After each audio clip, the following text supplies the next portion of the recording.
Good day mga kalupet. So, dito nga, papakita ko sa inyo si Bibos. So ayun, medyo umaangat-angat na ang kanyang balahibo at mga lumalago-lago na ang kanyang pakpak. So papakita ko sa inyo si Bibos, ang ating African lovebirds. So itong si Bibos ay tuturuan natin ng mga iba't ibang uri ng tricks, katulad ng mga dati nating mga alaga ng mga nawala na. So mag-uumpisa ulit tayo mag-train ng alaga natin ng ibon. At ito, papakita ko sa inyo si Bibos. So kung gusto niyo mag-alaga ng ng ibon o ng handpid, so kailangan niyo wala pang balahibo para maging maamo ang inyong alagang ibon. So isa yan tip para sa mga nag-aalaga ng handpid na ibon. Meron din naman tayong naturuan dati, kung natatandaan niyo, si Green, ang ating bird triggers na ibon. Si Green ay malaki na nung nakuha natin. So pinaamo lang natin kasi nakitaan nga natin na lumalapit siya sa ating syringe. Pero malaki na yon.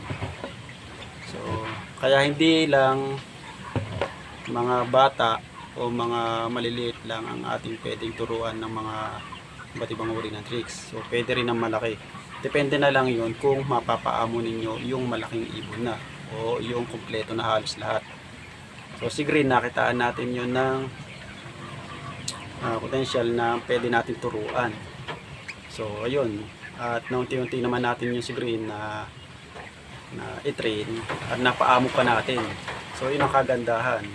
At least hindi mo na siya hihintayin na lumaki kasi malaki na yun. So yun, pwede rin yun, malalaki. Pero kung gusto talaga ninyo sure ball na maamo ang inyong alaga, so ganito lang kaliit. So, nakuha natin si Bibos halos ilang week lang, halos wala yung pakpak. So ngayon unti-unti nang nagkakaroon ng tubo. So ayan, lapit na lapit sa atin ang ating alagang ibon. So ganyan magpaamo ng ibon. So ayan, come. So ayun, lumalapit agad sa atin. So hanggang sa paglaki niya, so hindi siya magiging mailap. So yung iba kasi nagtatanong kung bakit, kung paano turuan ng ibon. So syempre kailangan ng banding. Yun ang kauna-unahan sa pag-aalaga ng ibon, ang banding natin ng ating alaga. So kung di mo banding yan o malaki na ang iyong tuturuan, kahirapan ka.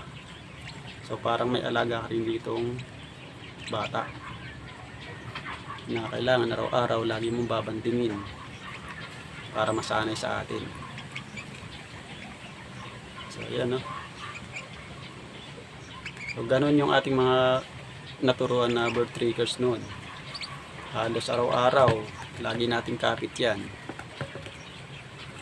hanggang sa naturuan natin ng mga tricks, ibang uri ng tricks.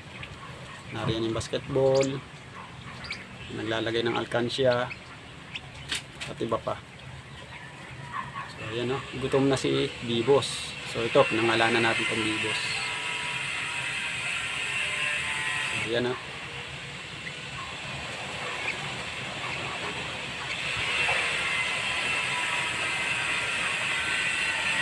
yan, tuturuan din natin yan ng ng iba't ibang uri ng tricks. At ito, panibago ang ating pag-aalaga ng handpid. So nasayang yung ating yung ating mga handpid na bird triggers at saka sa free flight. So ayun, lahat sila mga nawala at mga na-dead skin na.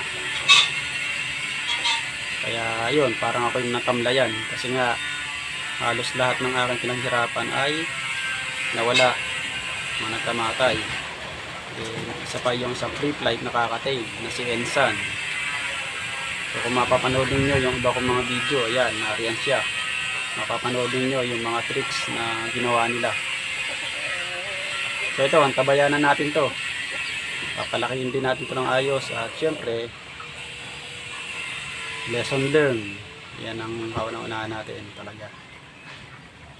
Kaya yun, pag-iigihin natin itong pag-aalaga kay Bibos. So yun, hanggang dito na lang mga kalupit at maraming salamat and bye bye.